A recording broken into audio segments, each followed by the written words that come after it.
नारायणं नमस्कृत्य नरं चैव नरोत्तमं देवीं सरस्वतीं व्यासं ततो जयमुदीरये। बोलिए विष्णु भगवान की जय। आप सुन रहे हैं श्री विष्णु पुराण। विष्णु पुराण में आज आप 15वां अध्याय श्रवण करेंगे। वृतांत चल रहा था हिरण्यकश्यपु और भक्त प्रहलाद का। विष्णु पुराण आरंभ हुआ सृष्टि के निर्माण से कि कैसे सृष्टि का निर्माण हुआ, कैसे मनुष्य का अवतरण हुआ, कैसे मनुष्य आया, किस प्रकार से आरंभ के जो मानव थे उसमें मनु जी महाराज शत्रुपा जी ने मिलकर सृष्टि का आरंभ किया। उनकी 2 संतानें हुई। उत्तानपाद के ध्रुव हुए और ध्रुव ने कितनी तपस्या करी। तपस्या करने के बाद यह जो स्थान उन्हें प्राप्त हुआ वह बड़ा ही अतुलनीय था। उसके बाद उनकी अनेकों संतानें हुई जिससे यह सृष्टि आगे बढ़ती रही। तदुपरांत राक्षस राज हिरण्यकश्यपु का जन्म हुआ और उनके कुल में प्रहलाद का जन्म हुआ जो भगवान विष्णु के परम भक्त हैं। अनेकों प्रयास जो है हिरण्यकश्यपु के द्वारा किए जा रहे हैं कि किसी प्रकार से वह भगवान की भक्ति करना बंद कर दें, परंतु नहीं मानते। अब तो हालत ये हो गई कि उन्होंने गुरुकुल के बाकी बच्चों को भी भक्ति का पाठ पढ़ाना शुरू कर दिया। अंततः हिरण्यकश्यपु ने अनेकों यातनाएं उनको देने का प्रयास किया, हर जगह से बच गए। अब हिरण्यकश्यपु स्वयं आज उनको मारने के लिए उद्यत हुए हैं, क्योंकि जब उसको बुला के उससे पूछा गया तो वह वही भगवान का पाठ पढ़ाने लगता है हिरण्यकश्यपु को भी। तो उससे हिरण्यकश्यपु जो है अत्यंत क्रोधित हो गए हैं। उससे आगे का वृत्तांत आज हम श्रवण करेंगे। साथ ही आज बहुत ही उत्तम दिन है। आज विवाह पंचमी है। विवाह पंचमी का अभिप्राय है भगवान रामचंद्र और माता सीता के विवाह से। आज ही के दिन माता सीता और भगवान रामचंद्र का विवाह हुआ था। इसीलिए विवाह पंचमी की जो कथा है उसको भी आज आपको अवश्य श्रवण कराना चाहिए। तो हम आज के अध्याय के बाद विवाह पंचमी की जो कथा है भगवान रामचंद्र और माता सीता की विवाह का जो वृतांत है उस कथा का भी आपको श्रवण कराएंगे, जो आज के दिन सभी को अवश्य ही सुननी चाहिए। आरंभ करें उससे पहले आपसे निवेदन है कि यह पवित्र विष्णु पुराण का अध्याय है तो कृपया इसे एक बार लाइक अवश्य कर दीजिएगा और जितना हो सके शेयर कीजिए, क्योंकि प्रभु के चरित्र को जितने लोगों तक आप पहुंचाएंगे, जितने लोग इसका श्रवण करेंगे आपके द्वारा, उतना ही पुण्य आपको प्राप्त होगा। भगवान नारायण का आशीर्वाद प्राप्त करने के लिए कमेंट बॉक्स में अवश्य लिखिएगा जय श्री हरि या ओम नमो भगवते वासुदेवाय। जितना लिखेंगे उतना पाएंगे। आप देख रहे हैं देवभूमि ज्योतिष संस्थान का प्रतिष्ठित यूट्यूब चैनल देवभूमि धार्मिक। हम यहाँ पर सभी व्रत और त्योहारों की सही शास्त्रीय जानकारी प्रदान करते हैं। ज्योतिष शास्त्र और पंचांग के आधार पर आपको बताते हैं कौन सी तिथि कब है, व्रत आदि कब करना है, क्या विधि है, क्या नियम है और क्या गलती नहीं करनी है। यदि आप सभी व्रत और त्योहारों की सही शास्त्रीय जानकारी पाते रहना चाहते हैं तो कृपया चैनल को सब्सक्राइब कीजिए और बेल आइकन को प्रेस कीजिए। जब आप सब्सक्राइब का बटन दबाएंगे तो वहाँ एक घंटी का निशान बना हुआ आएगा, उसको अवश्य दबाइएगा, तभी आपको हमारे सारे वीडियो प्राप्त होंगे, अन्यथा आपसे जानकारी छूट जाएगी। आइए प्रिय दर्शकों, भगवान के चरणों में वंदना करते हैं। परम पूज्य गुरुदेव के चरणों की वंदना करते हुए आज का अध्याय आरंभ करते हैं। गुरुर्ब्रह्मा गुरुर्विष्णु गुरुर्देव महेश्वरः गुरुर्साक्षात् परब्रह्म तस्मै श्री गुरुवे नमः। बोलिए गुरुदेव महाराज की जय। या देवी सर्वभूतेषु मां सरस्वती रूपेण संस्थिता नमस्तस्यै नमस्तस्यै नमस्तस्यै नमो नमः। बोलिए सरस्वती महारानी की जय। बोलिए प्रथम पूज्य गणेश जी महाराज की जय। बोलिए विष्णु भगवान की जय। बोलिए विष्णु पुराण की जय। आप सभी दर्शकों को, आप सभी श्रोतागण को मेरा नमस्कार। आइए आज की कथा आरंभ करते हैं।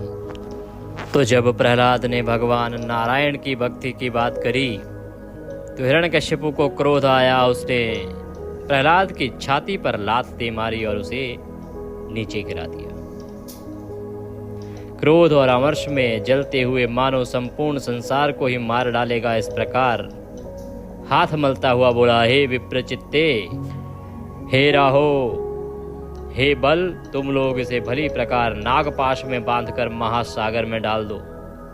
देरी मत करो, नहीं तो संपूर्ण लोक और दैत्य दानवादी भी इस मूढ़ दुरात्मा के मत का ही अनुगमन करेंगे, अर्थात सबके सब इसकी बात मानेंगे और विष्णु की भक्ति करने लग जाएंगे। हमने इसे बहुतेरा रोका, तथापि यह दुष्ट शत्रु की ही स्तुति किए जाता है। ठीक है, दुष्टों को तो मार देना ही लाभदायक होता है, तो इसे भी मार डालो। तो अब हिरण्यकश्यप जो है वो क्रोध करके प्रहलाद को मारने के लिए आदेश देते हैं। तब उन दैत्यों ने अपने स्वामी की आज्ञा सिरोधार्य करके तुरंत ही प्रहलाद को नागपाश में बांध लिया और बांधकर समुद्र में डाल दिया। उस समय प्रहलाद जी के हिलने डुलने से संपूर्ण महासागर में हलचल हो गई। अत्यंत क्षोभ के कारण उसमें सब ओर ऊंची ऊंची लहरें उठने लगी। उस महान जलपूर से संपूर्ण पृथ्वी को डूबती देख हिरण्यकश्यपु ने दैत्यों से इस प्रकार कहा। अब जैसे ही प्रहलाद जी उस पानी के अंदर इधर उधर हिलने डुलने लगे तो उससे बड़ी लहरें उठी, जिससे कि पृथ्वी डूबने को हो गई। तो हिरण्यकश्यपु बोला, अरे दैत्यो, तुम इस दुर्मति को इस समुद्र के भीतर ही किसी ओर से खुला न रखकर सब ओर से संपूर्ण पर्वतों से दबा दो। देखो, इसे ना तो अग्नि ने जलाया, ना यह शस्त्रों से कटा, ना सर्पों से नष्ट हुआ, और ना ही वायु, विष और कृत्या से ही क्षीण हुआ, तथा ना यह मायाओं से ऊपर से गिराने से भी बच गया, और ना ही ये बड़े बड़े दिग्गजों से ही मार डाला गया। यह बालक अत्यंत दुष्ट चित्त है। अब इसके जीवन का कोई प्रयोजन नहीं, अब इसके जीने का कोई लाभ नहीं है, अतः मार डालो इसे। यह पर्वतों से लदा हुआ हजारों वर्ष तक जल में ही पड़ा रहे, इससे यह दुर्मति स्वयं ही प्राण छोड़ देगा। कि वैसे तो ये मर नहीं रहा, देखो, ना जहर से मरा, ना ऊपर से फेंकने से मरा, ना अग्नि से मरा। तो ऐसा करो, जल के भीतर इसको पर्वतों से दबा दो। पर्वतों के नीचे दबा पड़ा रहेगा, कब तक जीवित रहेगा, मर ही जाएगा। तब दैत्य और दानवों ने उसे समुद्र में ही पर्वतों से ढककर उसके ऊपर हजारों योजन का ढेर कर दिया। खूब सारे पर्वती पर्वत धर दिए ऊपर।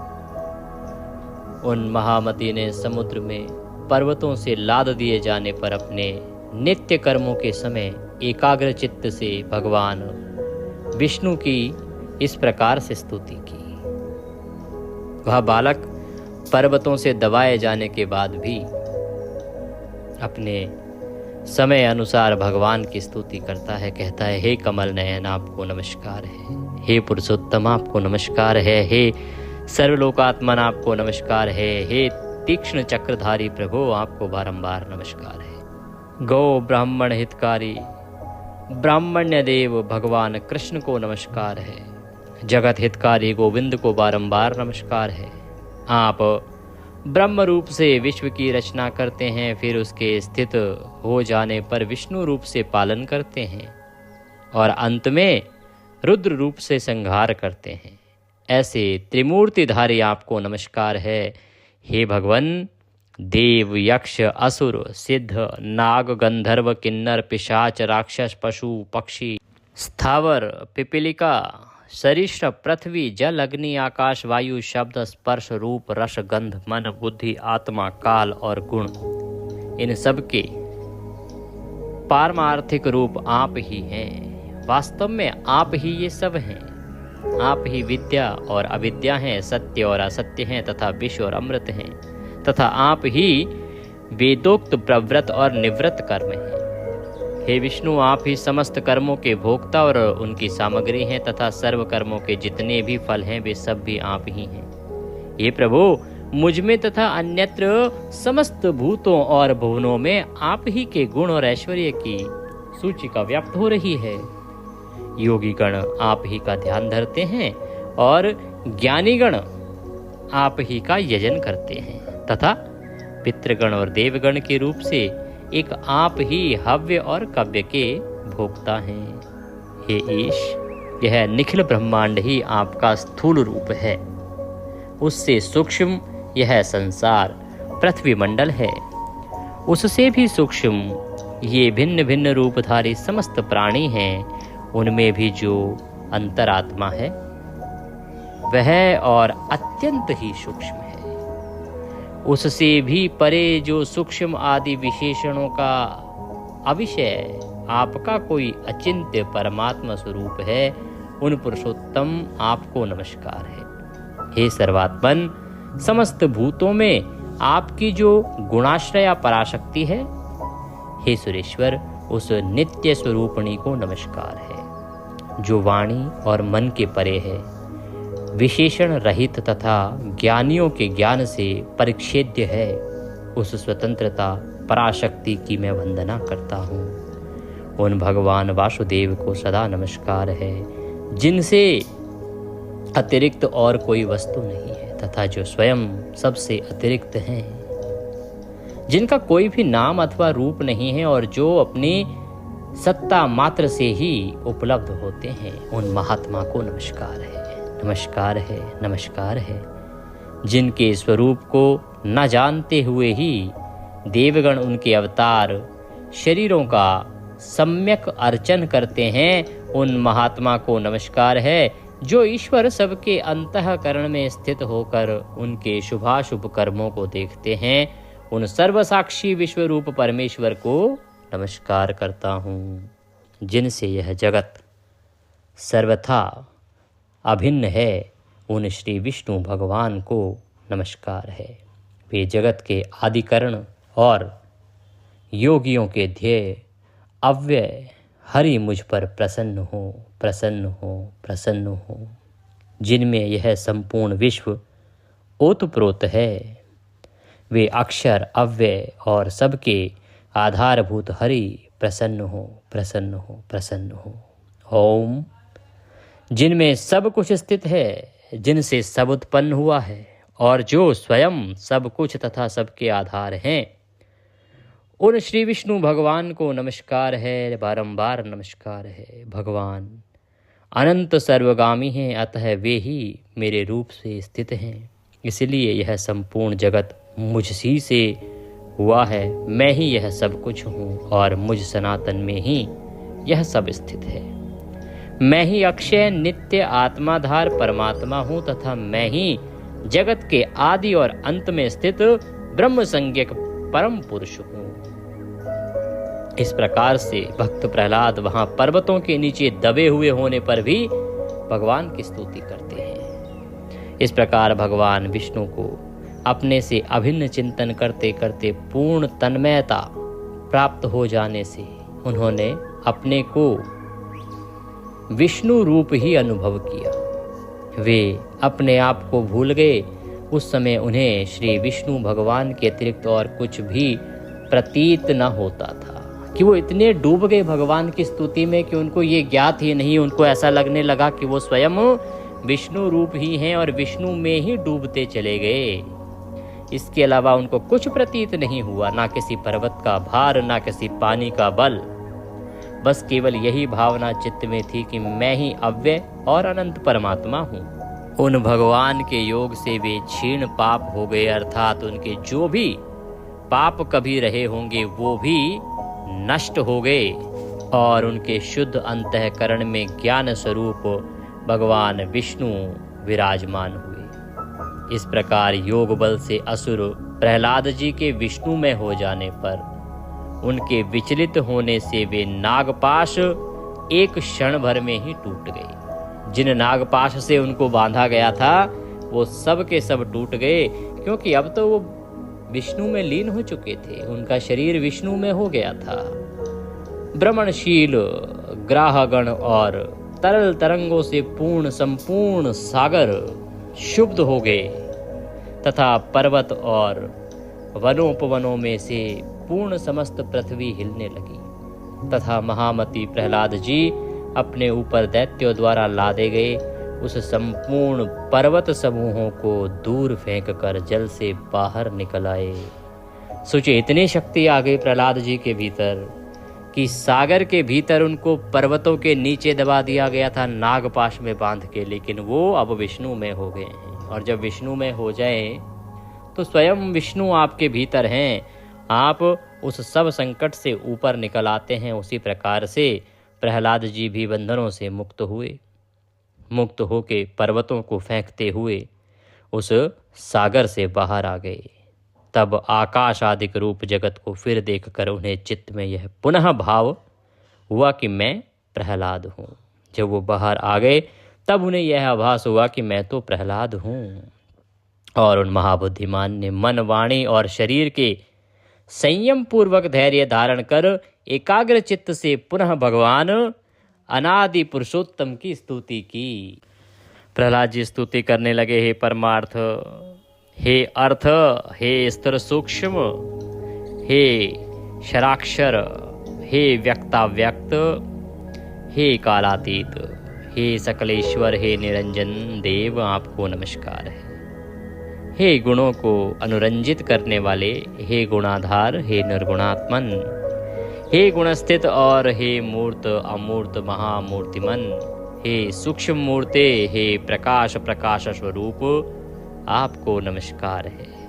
हे विकराल और सुंदर रूप, हे विद्या और अविद्यामय भगवन, हे सद्गते कार्य कारण रूप जगत के उद्भव स्थान, आपको नमस्कार है। जो अधिष्ठान रूप से सर्वभूत स्वरूप तथापि वस्तुतः संपूर्ण भूत आदि से परे हैं, विश्व के कारण ना होने पर भी जिनसे यह समस्त विश्व उत्पन्न हुआ है, उन पुरुषोत्तम भगवान को नमस्कार है। उनके इस प्रकार तन्मयता पूर्वक स्तुति करने पर पीताम्बरधारी देवाधिदेव भगवान हरि प्रकट हुए। उन्होंने सहसा प्रकट हुए देख वे खड़े हो गए और गदगद वाणी से भगवान विष्णु को नमस्कार है, विष्णु भगवान को नमस्कार है, ऐसा बारंबार कहने लगे। जब प्रहलाद जी ने स्तुति की तो नारायण प्रकट हुए और भगवान को बारंबार प्रहलाद जी स्तुति करने लगे, बारंबार नमस्कार करने लगे। बोले, हे शरणागत दुखहारी श्री केशव देव प्रसन्न होइए। हे भगवान, अपने पुण्य दर्शनों से मुझे फिर भी पवित्र कीजिए। हे प्रहलाद, मैं तेरी अनन्य भक्ति से अति प्रसन्न हूँ, तुझे जिस वर की इच्छा हो वर मांग ले। भगवान विष्णु प्रकट हुए और प्रहलाद से कहने लगे। यह सुन के प्रहलाद जी कहने लगे, हे नाथ, सहस्त्रों योनियों में से मैं जिस जिस में भी जाऊं उसी उसी में हे भगवन आप में मेरी सर्वदा अक्षुण्ण भक्ति रहे। अविवेकी पुरुषों की विषयों में जैसी अविचल प्रीति होती है, वैसी ही आपका स्मरण करते हुए मेरे हृदय से कभी दूर ना हो। तो प्रहलाद जी यहाँ ये वरदान मांगते हैं भगवान से कि मैं चाहे जिस मर्जी योनि में जाऊं, जब जब भी मेरा जीव के रूप में जन्म हो, तो सदा मैं आपका भक्त ही रहूं और अक्षुण्ण भक्ति मेरे मन में सदा विराजमान रहे, यह वर मुझे दीजिए। भगवान बोले, हे प्रहलाद, मुझ में तो तेरी भक्ति है ही और आगे भी ऐसी ही रहेगी, किंतु इसके अतिरिक्त भी तुझे और जिस वर की इच्छा है मुझसे वर मांग ले। प्रहलाद जी बोले, हे देव, आपकी स्तुति में प्रवृत्त होने से मेरे पिता के चित्त में मेरे प्रति जो द्वेष हुआ है, उन्हें उससे जो पाप लगा है ना, वह नष्ट हो जाए। इसके अतिरिक्त मेरे शरीर पर जो शस्त्राघात किए गए, मुझे अग्नि समूह में डाला गया, सर्पों से कटवाया गया, भोजन में विष दिया गया, बांधकर समुद्र में डाला गया, शिलाओं से दबाया गया, जो जो दुर्व्यवहार पिताजी ने मेरे साथ किए हैं, वे सब आप में भक्ति रखने वाले पुरुष के प्रति द्वेष होने से उन्हें उनके कारण जो पाप लगा, हे प्रभु, आपकी कृपा से मेरे पिता उससे शीघ्र ही मुक्त हो जाए। क्योंकि मैं आपका भक्त हूँ, और आपके भक्त को जब कोई दंड देता है तो उसको पाप लगता है। अब मुझे इतने सारे दंड मेरे पिता ने दिए, तो निश्चित ही उन्हें पाप लगा होगा, तो कृपया उन्हें क्षमा करके उनके पापों को नष्ट कर दो। भगवान बोले, हे प्रहलाद, मेरी कृपा से तुम्हारी ये सब इच्छाएं पूर्ण होंगी। हे असुर कुमार, मैं तुमको एक वर और भी देता हूं, तुम्हें जो इच्छा हो मांग लो। भगवान फिर कह रहे हैं कि और मांग लो। प्रहलाद जी कहते हैं, भगवान मैं तो आपके इस वर से ही कृतकृत्य हो गया कि आपकी कृपा से आप में मेरी निरंतर अविचल भक्ति रहेगी। हे प्रभु, संपूर्ण जगत के कारण रूप आप में जिसकी निश्चल भक्ति हो, मुक्ति भी उसकी मुट्ठी में रहती है भगवान। फिर धर्म अर्थ काम से तो उसे लेना ही क्या है। यह सुन के भगवान विष्णु बोले, हे प्रहलाद, मेरी भक्ति से युक्त तेरा चित्त जैसा निश्चल है, उसके कारण तू मेरी कृपा से परम निर्वाण पद को प्राप्त करेगा। ऐसा कह के भगवान उनके देखते देखते अंतर्ध्यान हो गए और उन्होंने भी फिर आकर अपने पिता के चरणों की वंदना की। हे द्विज, तब तो पिता हिरण्यकश्यपु ने जिसे नाना प्रकार से पीड़ित किया था, उस पुत्र का सिर सूंघ कर आंखों में आंसू भरकर कहा, बेटा जीता तो है। वह महान असुर अपने किए पर पछताकर फिर प्रहलाद से प्रेम करने लगा। इसी प्रकार धर्मज्ञ प्रहलाद जी भी अपने गुरु और माता पिता की सेवा शुश्रूषा करने लगे। हे मैत्रेय, तदंतर नरसिंह रूपधारी भगवान विष्णु द्वारा पिता के मारे जाने पर वे दैत्यों के राजा हुए। हे द्विजो, फिर प्रारब्ध क्षय कारणी राज्य लक्ष्मी, बहुत से पुत्र पौत्र आदि तथा परम ऐश्वर्य पाकर कर्माधिकार के क्षीण होने पर पुण्य पाप से रहित हो भगवान का ध्यान करते हुए उन्होंने परम निर्वाण पद प्राप्त किया। हे मैत्रेय, जिनके विषय में तुमने पूछा था, वे परम भगवत भक्त महामति दैत्य प्रवर प्रहलाद जी ऐसे प्रभावशाली हुए। उन महात्मा प्रहलाद जी के इस चरित्र को जो पुरुष सुनता है, उसके पाप शीघ्र ही नष्ट हो जाते हैं। इसमें संदेह नहीं है कि मनुष्य प्रहलाद के चरित्र सुनने या पढ़ने से दिन रात के किए हुए पाप से अवश्य ही छूट जाता है। पूर्णिमा, अमावस्या, अष्टमी, द्वादशी को इसे पढ़ने से मनुष्यों को गोदान का फल मिलता है। तो ये जो चरित्र आप सुन रहे हैं ना 2 दिन से, भगवान कहते हैं कि इसको जो पढ़ता है उसके सभी पाप नष्ट हो जाते हैं। और विशेष रूप से पूर्णिमा, अमावस्या, अष्टमी अथवा द्वादशी को इसे पढ़ने से मनुष्य को गोदान का फल मिलता है। जिस प्रकार भगवान ने प्रहलाद जी की संपूर्ण आपत्तियों की रक्षा की थी, उसी प्रकार वे सर्वदा उसकी भी रक्षा करते हैं जो उनका चरित्र सुनता है और जो उनका चरित्र सुनाता है। भगवान कहते हैं जो इस चरित्र को पढ़ता है, सुनता है, उसका उद्धार भगवान नारायण अवश्य करते हैं। जैसे सदा उन्होंने प्रहलाद की रक्षा की, उसके जीवन को भी उसी प्रकार से संभालते हैं और संवारते हैं। बोले विष्णु भगवान की जय। इसी के साथ आज का यह अध्याय यहाँ समाप्त होता है। कल हम इससे आगे का वृतांत सुनेंगे। आज क्योंकि पावन पुण्यमयी विवाह पंचमी है, भगवान रामचंद्र के विवाह का दिन है, तो आज आपको इस कथा के साथ हम विवाह पंचमी की कथा श्रवण करा रहे हैं। उसका श्रवण कीजिए। भगवान नारायण के ही स्वरूप भगवान रामचंद्र और माता सीता का भी आशीर्वाद प्राप्त कीजिए। कथा के निमित्त, आज के पाठ के निमित्त यदि कोई दक्षिणा आदि भेजना चाहते हैं तो स्क्रीन पर नंबर आ रहा होगा 900 से, उस पर भेज सकते हैं। या जो QR कोड साथ में दिया गया है, उस QR कोड को स्कैन करके भी सीधे हमारे बैंक खाते में भेज सकते हैं। कुछ और कहना चाहें, पूछना चाहें तो कमेंट बॉक्स में लिख के पूछ लीजिएगा। आइए अब भगवान रामचंद्र की छवि को मन में विराजमान करते हैं और आज के विवाह पंचमी की कथा प्रारंभ करते हैं। बोलिए सियावर रामचंद्र महाराज की जय। यह त्रेता युग की बात है, जब भगवान विष्णु ने महाराज दशरथ के यहाँ जन्म लिया श्री रामचंद्र के रूप में। वहीं भगवान के अवतार लेने के पश्चात जगदीश्वरी भगवती माता लक्ष्मी राजा जनक के भवन में अवतीर्ण हुई। जिस समय राजा जनक किसी शुभ क्षेत्र में यज्ञ के लिए हल से भूमि जोत रहे थे, उसी समय सीता हल के अग्रभाग से एक सुंदरी कन्या के रूप में प्रकट हुई, जो साक्षात लक्ष्मी ही थी। उस वेदमयी कन्या को देख मिथिलापति राजा जनक ने उसे गोद में उठा लिया और अपनी पुत्री मानकर उसका पालन पोषण किया। इस प्रकार जगदीश्वरी वल्लभा देवेश्वरी लक्ष्मी संपूर्ण लोकों की रक्षा के लिए राजा जनक के मनोहर भवन में पल रही थी। इसी समय विश्वविख्यात महामुनि विश्वामित्र ने गंगा जी के सुंदर तट पर परम पुण्य में सिद्ध आश्रम में एक उत्तम यज्ञ आरंभ किया। जब यज्ञ होने लगा तो रावण के अधीन रहने वाले कितने ही निशाचर उसमें विघ्न डालने आने लगे। अर्थात विश्वामित्र जी ने जब ये यज्ञ शुरू किया तो रावण के जो राक्षस थे वो रात्रि में आके उनके यज्ञ को भंग करने का प्रयास करते थे, उसमें विघ्न डालते थे। इससे मुनि अत्यंत परेशान हुए और मुनि को बड़ी चिंता हुई। तब उन धर्मात्मा मुनि ने लोक के हित के लिए रघुकुल में प्रकट हुए श्री हरि को वहां ले आने का विचार किया।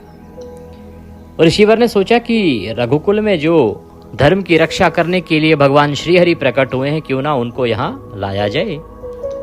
फिर तो वे रघुवंशी क्षत्रियों द्वारा सुरक्षित रमणीय नगरी अयोध्या में गए और वहां राजा दशरथ से मिले।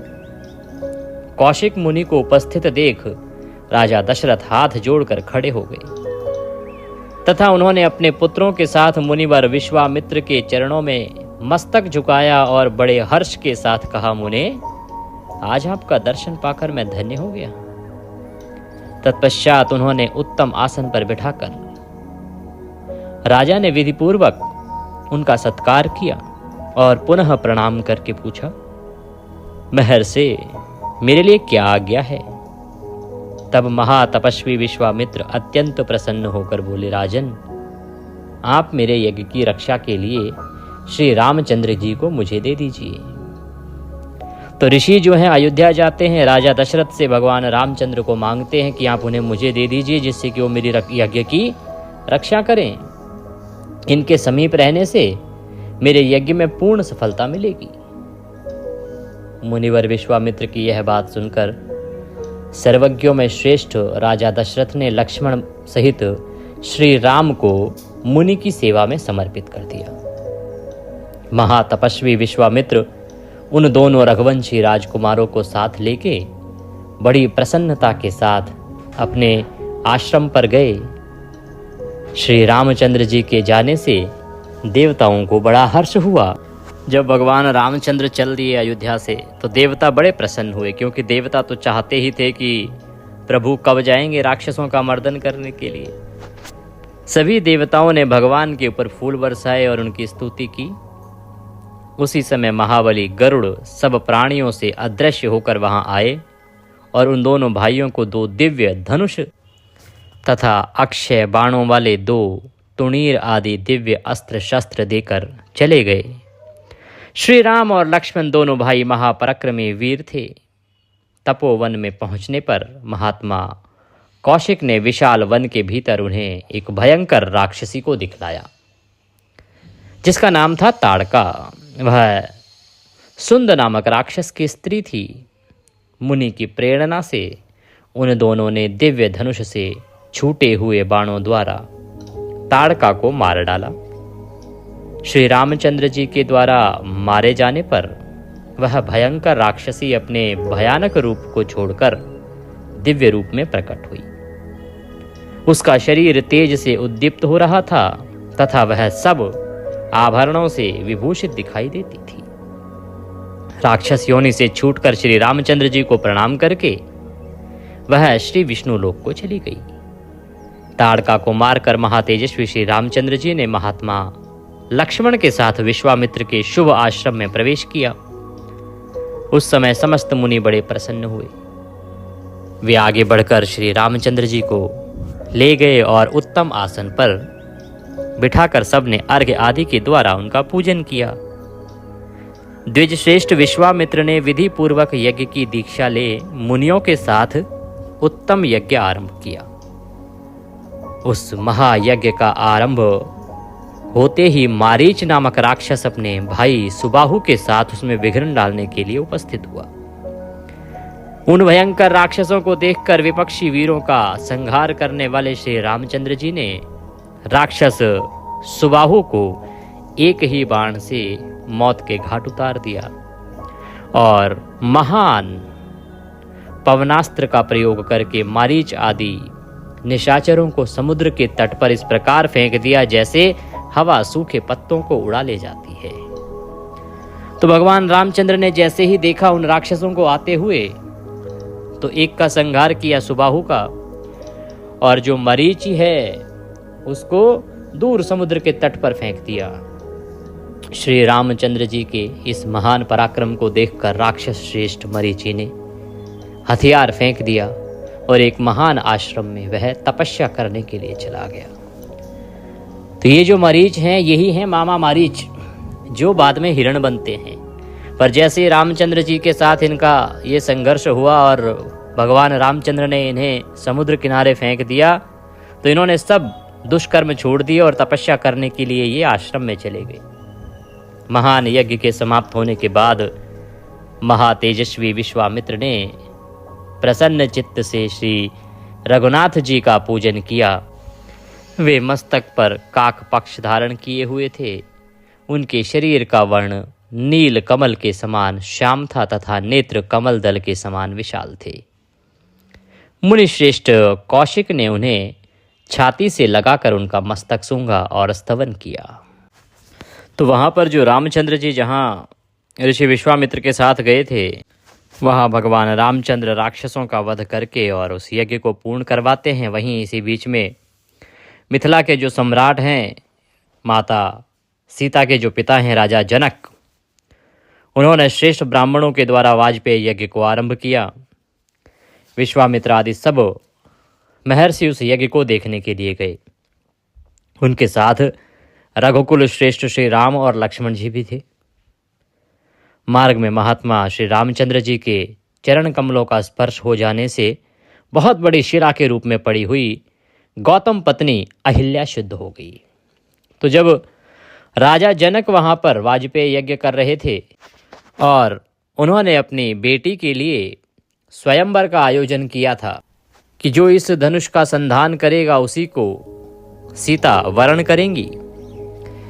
जब ऋषिवर विश्वामित्र को यह ज्ञात हुआ तो उन्होंने निश्चय किया कि वो अवश्य ही उस यज्ञ में भी जाएंगे, और क्योंकि रामचंद्र जी अयोध्या के राजकुमार हैं, विवाह योग्य हैं, तो वो स्वयंवर में भी भाग लेंगे। तो इस प्रकार से वो रामचंद्र जी लक्ष्मण जी को साथ लेके चल दिए। रास्ते में उन्होंने देखा एक बहुत बड़ी शिला।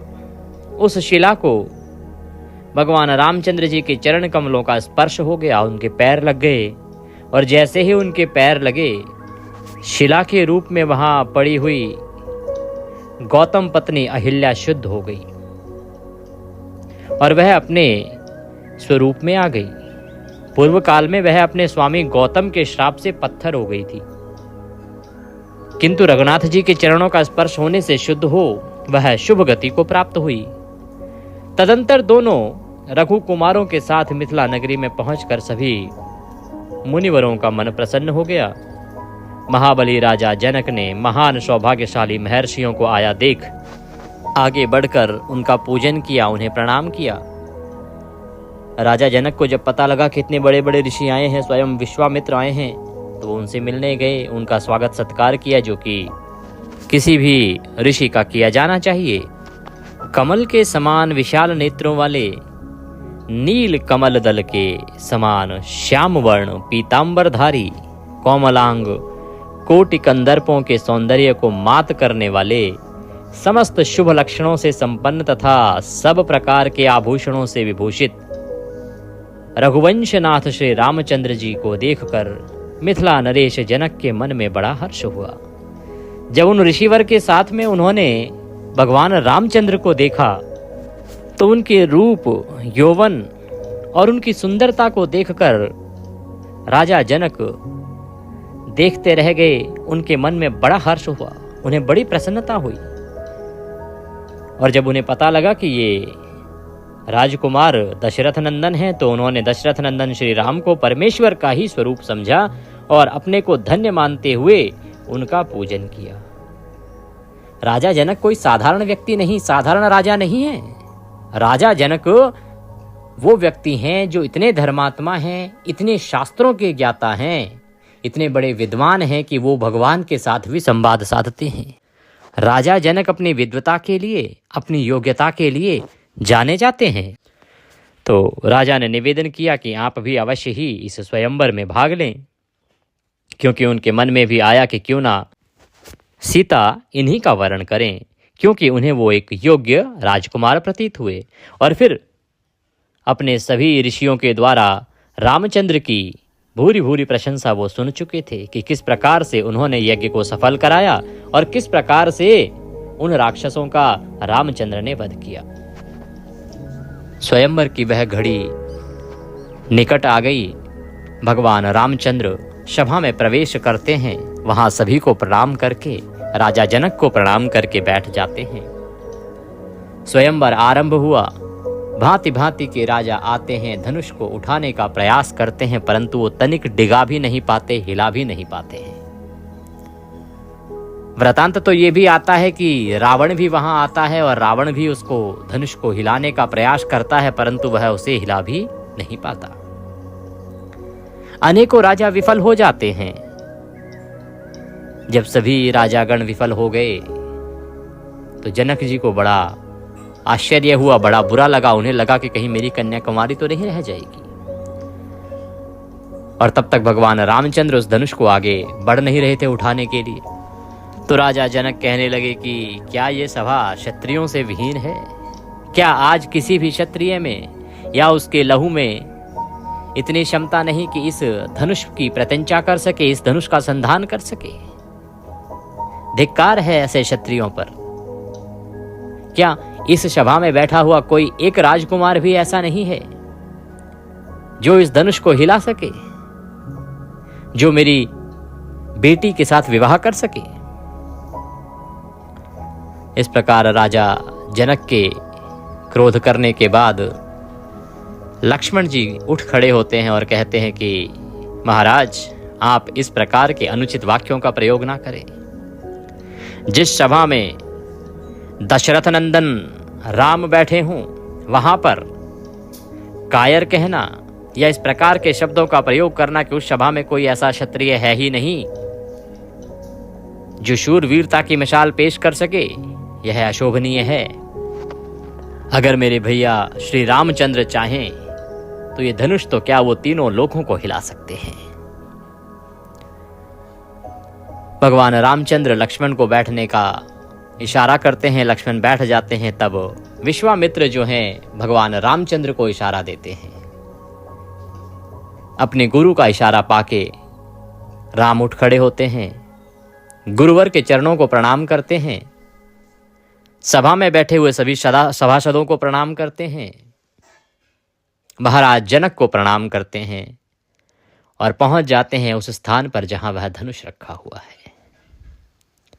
धनुष को प्रणाम करते हैं, उसकी परिक्रमा करते हैं, भगवान शंकर का ध्यान करते हैं और एक ही पल में उस धनुष को उठाकर उसका संधान करते हैं। संधान करते ही वह धनुष 2 टुकड़ों में टूट जाता है। तभी देवगण पुष्पों की वर्षा करने लगते हैं, जय जयकार हो जाती है। राजा जनक सहित सभी पारिवारिक जन प्रसन्न होते हैं, माता सीता प्रसन्न होती हैं, भगवान रामचंद्र की जय जयकार होने लगती है। बाकी सभी राजागण अपने अपने स्थान को प्रस्थान करते हैं। राजा जनक उस कार्यक्रम को आगे बढ़ाते हैं और माता सीता भगवान रामचंद्र के गले में वरमाला डालती हैं।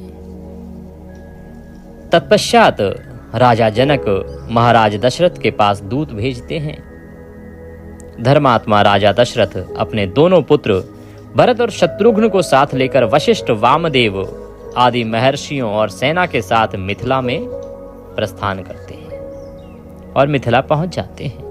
राजा जनक को यह सूचित किया गया कि वो भगवान रामचंद्र ने धनुष तोड़ा, उनके साथ माता सीता का विवाह तो करेंगे ही, साथ ही वो चाहते हैं कि उनकी अन्य 3 पुत्रियां हैं उनका विवाह भी भगवान रामचंद्र के बाकी 3 भाइयों के साथ किया जाए। राजा जनक की 2 बेटियां थी और उनके भाई कुशध्वज की 2 बेटियां थी। इस प्रकार से 4 कन्याएं थी, अकेले जनक की 4 नहीं थी।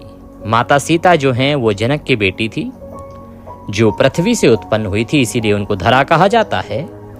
और उर्मिला भी महाराज जनक की बेटी थी और कुशध्वज की 2 बेटियां थी, मांडवी और श्रुतकीर्ति। इस प्रकार से राजा दशरथ अपने सभी सगे संबंधियों को साथ लेकर, गुरुवर को साथ लेकर, बारात लेकर जनक जी के द्वार पहुंचते हैं। वहां महल में जनवासा करते हैं और जनवासा करने के बाद वहां विवाह संबंधी कार्यक्रम आरंभ हो जाते हैं। हर तरफ हर्ष उल्लास का माहौल है, सब प्रसन्न हैं। भगवान रामचंद्र का माता सीता के साथ विवाह हो रहा है, वहीं महाराज लक्ष्मण का उर्मिला के साथ विवाह हो रहा है और जनक जी के भाई कुशध्वज की 2 सुंदर कन्याएं मांडवी और श्रुतकीर्ति, जो कि बड़ी ही प्रसिद्ध थी, वे दोनों सभी शुभ लक्षणों से संपन्न थी। उनमें मांडवी का विवाह भरत के साथ और श्रुतकीर्ति का विवाह शत्रुघ्न के साथ किया गया। इस प्रकार से भगवान रामचंद्र, महाराज लक्ष्मण, भरत और शत्रुघ्न का विवाह भी संपूर्ण हुआ। विवाह संपन्न करने के बाद विवाह संबंधित जो भी प्रक्रियाएं हैं उनको पूरा करने के बाद सभी धन सामग्री आदि को साथ लेकर दशरथ नंदन श्री राम और उनका परिवार अयोध्या के लिए प्रस्थान करता है। जिस शुभ तिथि पर भगवान रामचंद्र और माता सीता का विवाह हुआ, वह तिथि थी मार्गशीर्ष मास शुक्ल पक्ष पंचमी तिथि। मार्गशीर्ष मास शुक्ल पक्ष पंचमी तिथि को ही वह शुभ मुहूर्त बना जब भगवान रामचंद्र का विवाह माता सीता से संपन्न हुआ। इसी के साथ यह कथा यहाँ पर पूर्ण होती है। बोलिए श्यावर रामचंद्र महाराज की जय। कुछ कहना चाहें, पूछना चाहें तो कमेंट बॉक्स में लिख के कह सकते हैं, पूछ सकते हैं। और कथा की दक्षिणा स्वरूप यदि कुछ भी भेजना चाहते हैं तो स्क्रीन पर नंबर आ रहा है 900 से, उस पर भेज सकते हैं, या जो QR कोड साथ में दिया गया है उस QR कोड को स्कैन करके भी आप सीधे हमारे बैंक अकाउंट में भेज सकते हैं। एक बात की जानकारी और दें आपको कि हमने वीडियो अपलोड किया है, आज ही के दिन बिहारी जी का भी जन्म उत्सव है। आज बांके बिहारी, वृंदावन बांके बिहारी जो हैं उनका प्रकाट्य उत्सव है। आज ही के दिन वो प्रकट हुए थे, इसीलिए आज आपको अपने घर में बिहारी जी का पूजन अवश्य करना चाहिए। उसकी विधि क्या है, मंत्र क्या है, कैसे पूजा करनी है, वो मैंने आपके लिए अपलोड किया है वीडियो, उसका लाभ लीजिए और बिहारी जी का आशीर्वाद प्राप्त कीजिए। बड़ा उत्तम दिन है आज, बिहारी जी का प्रकाट्य उत्सव है, भगवान रामचंद्र का विवाह उत्सव है और मार्गशीर्ष मास है। इस दिन में अनंत फल है, तो जितना हो सके दान पुण्य कीजिए, जितना हो सके शुभ कर्म कीजिए, ईश्वर कल्याण करेंगे। हरे कृष्ण।